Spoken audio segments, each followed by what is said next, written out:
ना हुआ। हम थे विश्वनाथ भाई के अनुभव ज्ञानी थे, इन्होंने अपनी पत्नी से कहा देखो इतने बड़े बड़े ऐसे खेत में ये लोग कार्यक्रम कराते हैं, यादव लोग क्या बताएं भाई साहब। इन्होंने खेत में कार्यक्रम कराया, जुटे हुए खेत में कार्यक्रम, और हम लोग पहुंचे घर में खाने की व्यवस्था। इन्होंने भाभी से कहा देखो अजीत भाई आ रहे हैं, बाबा में पढ़ के आए, अनुभव टीवी में पढ़ के आए, कहीं इस समय अनुभव तो कहीं दुबड़ा धूम मचा हुए हैं, बोले इतने बड़े बड़े कवि आ रहे हैं, कुछ बढ़िया सा बना लो। तो भाभी का देखो कुछ बना नहीं पाएंगे, तुम्हारा रोज नया तमाशा लगा रहता है, जब से तुम्हें कभी समझ की चुल्ली काटी है, जो रखा है उसी से काम चलाना पड़ेगा। तो इन्होंने भाभी जी से पूछा क्या रखा है, तो भाभी ने कहा अरहर की दाल रखी है। अच्छा ये भी देश के बहुत बड़े संचालक और संयोजक, इन्होंने कहा जब इतने बड़े बड़े स्टार पोएट आएंगे और सिर्फ अरहर की दाल खिलाई जाएगी तो ऐसे में हमारी बदनामी होगी। तो इन्होंने भाभी जी से कहा कि जब ये लोग कभी लोग आएंगे मैं तुमसे पूछूंगा क्या बना, तुम कहना पनीर बना, पुलाव बना, दही बड़ा बना, रायता बना, एक एक करके सब गिना देना। और मैं तुमसे कहूँगा किचन में जाओ और दही ले आओ, दही बड़ा ले आओ, तो पतीला गिरा देना, दही बड़ा गिर गया, फिर एक पतीला गिरा देना, कहना रायता गिर गया। ऐसे में अंत में तुमसे पूछूंगा क्या कुछ बचा है, तो तुम कह देना कि अरहर की दाल बची है। क्या बात है, क्या दो चार लोग समझदार भी रहे अच्छे। तो अरहर की दाल बची, ऐसे हमारी जब बच जाएगी हम लोग इनके घर पहुंचे, ये शुरू हो गए, मतलब अजीत भाई आए हैं, विश्वनाथ है, पल्लवी आए हैं, रामकिशोर जी आए, क्या क्या बना। अच्छा पत्नी भाभी जो की सगी पत्नी है, भाभी शुरू हो गए, तुम्हारी वाली चचेरी। हाँ अरे आपको नहीं पता भाई साहब।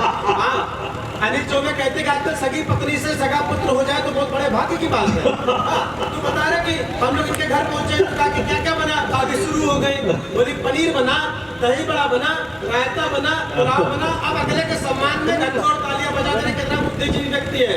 तो इन्हें भाभी से कहा एडवांस नहीं, पहले इस्तेमाल करो फिर विश्वास करो। भाभी किचन में गए, इन्हें क्या किचन में जा करके सब ले आओ। भाभी किचन में गई और पतीला गिरने की आवाज है टन। अरे गोविंद भैया बड़ा मुस्कुरा के बोले भाभी से क्या गिरा। भाभी बड़ा उदास होके बोली अरहर की दालें फैल गई। युवा बेटे 4 पंक्तियां देता हूँ यही साधारण हसीनों से चोचे लड़ाते रहो। देखो मैं तो सरकारी स्कूल में अध्यापक हूँ भाई साहब, हम लोगों पर आरोप लगाया जाता है कि हम लोग पढ़ाने का काम नहीं करते। आप लोग कसम से बता रहे हैं बहुत कोशिश करते हैं, योगी जी मोदी जी से बहुत प्रभावित है और उनके स्वच्छता अभियान से तो बहुत ही ज्यादा। हमने एक बच्चे की कॉपी पर लिखा कि इसको नहला धुला कर विद्यालय भेजा करें। सुरभ भाई आप भी सरकारी टीचर, आप भी समझते समझते होंगे। हमने एक बच्चे की कॉपी पर लिखा, हमारा दर्द अच्छा लगे तो साथ देना, हमने एक बच्चे की कॉपी पर लिखा कि इसको नहला धुला कर विद्यालय भेजा करें। उधर से उसकी माँ ने जवाब लिखा मास्टर साहब बच्चे को पढ़ाया करे, सूंघा ना करे। अच्छा ये दर्द इनका डबल, ये तो सरकारी टीचर है, इनकी पत्नी भी सरकारी अध्यापक। बड़ा तुम्हें जन्म खाए जाएगा और कुछ बताना बताया तो हमारे नहीं इससे बहुत। तो 4 पंक्तियां जो इन पर बीती वो तुम पर न बीते, हंगामा कर देना कि हसीनों से चोचे लड़ाते रहोगे, हसीनों से चोचे लड़ाते रहोगे, कमाई पिता की उड़ाते रहोगे। और तैयार रहना मित्रों, हासिल न होगा तुम्हें मजनूओं कुछ, मोहब्बत में जूते ही खाते क्या करते हैं बेटा। अच्छा प्रणाम करता हूँ आप लोगों को, मुझको पता होता जूते खाने पर ताली बजेगी तो पहले ही पढ़ देते हैं। ताली मुझे 15 मिनट रहता फिर जब टाइम।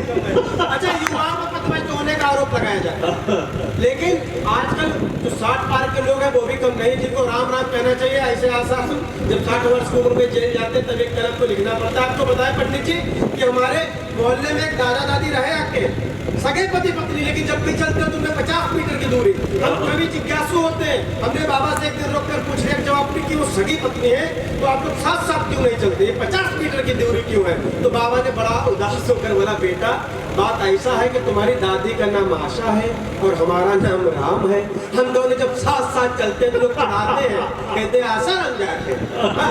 अच्छा तब पढ़ता हूँ कि झरे फूल फिर से महकने लगे हैं, अंगार सोए दहकने लगे हैं और नई जींस आई है दादी पहन के, बुढ़ापे में बाबा बहकने लगे हैं। अच्छा इसमें चालान पर चालान हो रहे हैं, हमारे हरदोई बहुत चालान हो रहे हैं। हमारी प्रेमिका ने हमको फोन किया, बोले मिलने आ जाओ, तो हमने उसको समझाया, हमने कहा देखो इसमें पुलिस खड़ी हुई है, हमारा आना बड़ा घातक हो जाएगा। तो उसने हमसे कहा कि तेज झोंका लगाकर चले आइए, जिनका जिनका चालान कटा हो साथ दें कि तेज झोंका लगाकर चले आइए, तेज झोंका लगाकर चले आइए, आप भोपाल सामने है पुलिस, सामने है पुलिस होगा चालान तो, कि सामने है पुलिस होगा चालान तो आप टोपा लगाकर चले आइए, लगाकर चले आइए। अच्छा, अभी हम हरदोई में रहते हैं, हरदोई के पास एक जनपद है शाजापुर, वहाँ नेताजी पकड़े गए थे मालिश कराते हुए, उनका वीडियो वायरल हो गया था। आजकल बड़ी जल्दी वीडियो वायरल हो जाता है, अगर वो मुझसे मिल लेते तो उनका वीडियो वायरल नहीं होता। ये देखो बैठे हैं गोविंद गजब, ये हमसे मिलते जुलते रहते हैं, आज तक इनका कोई वीडियो वायरल हुआ तो बताओ। हाँ, हमने इनको यार कल सम्मेलन में वायरल कराई तो हमने इनको वो ट्रिक बताई, वो आपको भी बताता हूँ कि चमके जो बूट इसलिए मालिश कराइए, व्यवस्थाएं भी अपने लिए खालिश कराइए, और गुंजाइश जहाँ पर वीडियो बनने की जरा हो, ना भूल कर ऐसी जगह मालिश कराइए, ना भूल कर ऐसी जगह मालिश कराइए। कुछ छंद और एक रचना पत्र का प्रस्थान लेता हूँ। नई नई शादी होती है, ससुर और दामाद के प्रसंग का आनंद लेना और झूम जाना कि बिटिया के बाप ने दामाद से कहा कि सुनो, बिटिया के बाप ने दामाद से कहा कि सुनो, पीते हो शराब बात हमसे छुपाई थी, धोखेबाज निकलोगे ऐसा एहसास न था, तुम पे भरोसा कर बिटिया बिहाई थी। तो ससुर की बात पे जमाई राजा बोल उठे, सिंघनी है बेटी फिर गाय क्यों जताई थी। बिटिया तुम्हारी खून पीती है ससुर जी, कि बिटिया तुम्हारी खून पीती है ससुर जी, ये बात आपने भी नहीं हमें बतलाई, बिटिया तुम्हारी खून पीती है ससुर जी। अच्छा, जब नई नई शादी होती सबसे ज्यादा पसंद होती लड़के की माँ, लेकिन आज के दौर में जब 7-6 महीने में चूल्हा अलग हो जाता है, बहू अगर कम दिमाग की हो तो सास और बहू के पसंद का आनंद लेना और अंतिम पंक्ति पर जोरदार तालियां बजाना। मैं साधारण तरीके से कहता हूँ तालियां बजाओ, नहीं तो जैसा अभी उछल कूद के आयुष कह रहा था मैं वैसे भी कर सकता हूँ। कि सास ने बहू से कहा सुनो बिटिया हमारी, संस्कार बेटों ने हमारे नेक पाए हैं, और मैं हूँ तेरी माता और नंद है बहन जैसे, पिता सम तुमने ससुर ठीक पाए हैं। तो डोरबेल बजते ही सास ने बहू से कहा, किसने यहाँ पे देखो द्वार खटकाए हैं। अब तैयार रहना मित्रों, किसने यहाँ पे देखो द्वार खटकाए हैं। दरवाजा खोलते ही सामने पति को देख, दरवाजा खोलते ही सामने पति को देख, उछल के बोली मम्मी भाई साहब आए, उछल के बोली मम्मी भाई साहब आए। और एक छंद और बता दीजिए, कोरोना काल में सब कुछ बंद हुआ, तो अगर माँ ने बच्चे से कहा कि आप कुछ ले आओ जाके, तो उसने कहा कि बाहर पुलिस लगी है हम नहीं जाएंगे, लेकिन पत्नी ने कहा तो जाना पड़ा। जब वो गया तो उस पर क्या बीती, पीछे बच्चे बैठे हुए थोड़ा जागृत हो जाए कि आपके गांव का कार्यक्रम है, आपकी जिम्मेदारी थोड़ी बड़ी ज्यादा बड़ी, बिल्कुल। कि पत्नी हमारी बोली सुनिए जी प्राणनाथ, कि पत्नी हमारी बोली सुनिए जी प्राणनाथ, हलवे का मन जाके सूजी लेके आइए। और मैंने कहा लाठी लेके पुलिस खड़ी हुई है, बोली वह आप पति धर्म निभाइए। तो घर से निकलते ही पुलिस ने धर लिया, बोली लेने आए हो क्या हमें बतलाइए।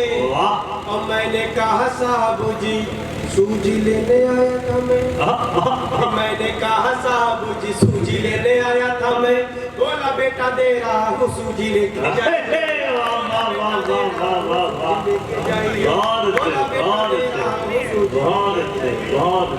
ये वैसे हैं जिनको पुलिस वालों ने अपने